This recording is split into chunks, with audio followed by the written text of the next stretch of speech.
That's kind of cool. Do you want to? Oh yeah, that's one of those old CJ Anderson type buttons. That's cool. Can I push it? You can. Sure. Awesome. Oh wow, yeah. You can hear the relays. Oh, there's the counterweight.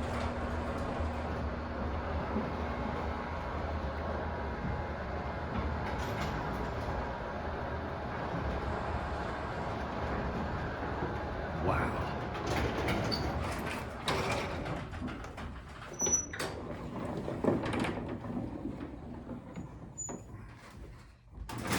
We try to treat it with, care.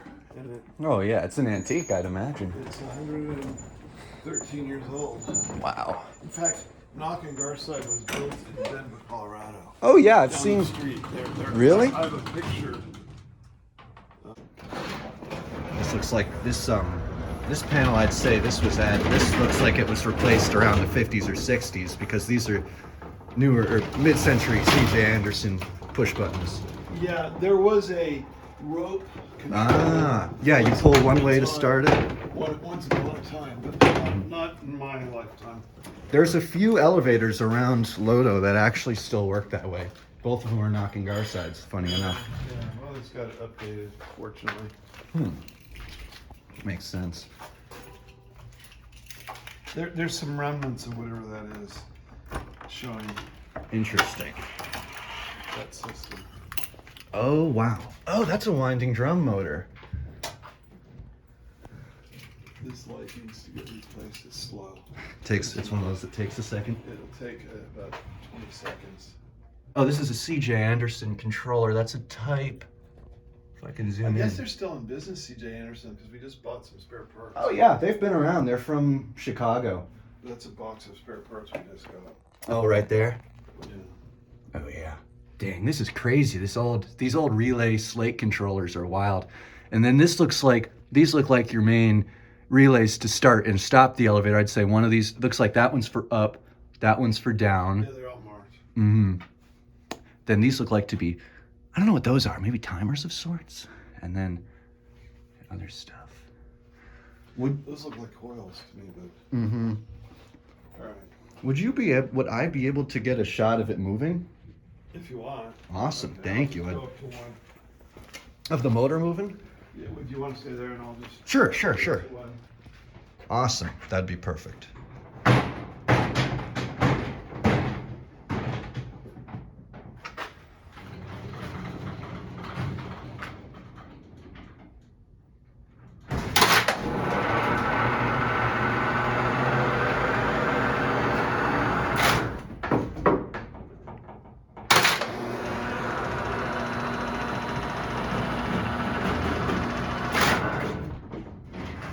Awesome. I'll get into it, but I don't know that there's that much interest there. I mean, I appreciate footage is footage. Kind of cool the way they're handwritten. Yeah, the hand painted. That's cool.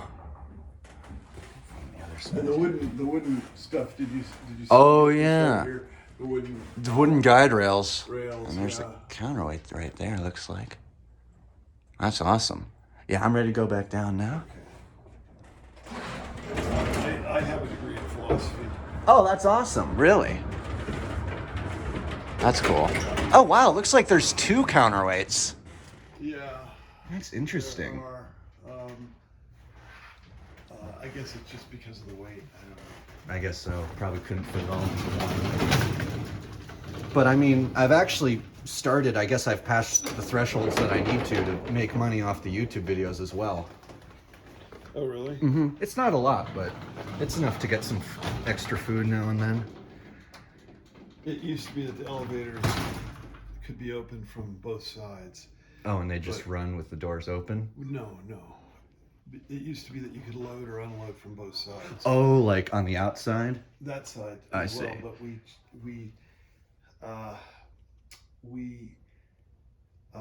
for fire safety reasons, we enclosed it and made it just open from one side.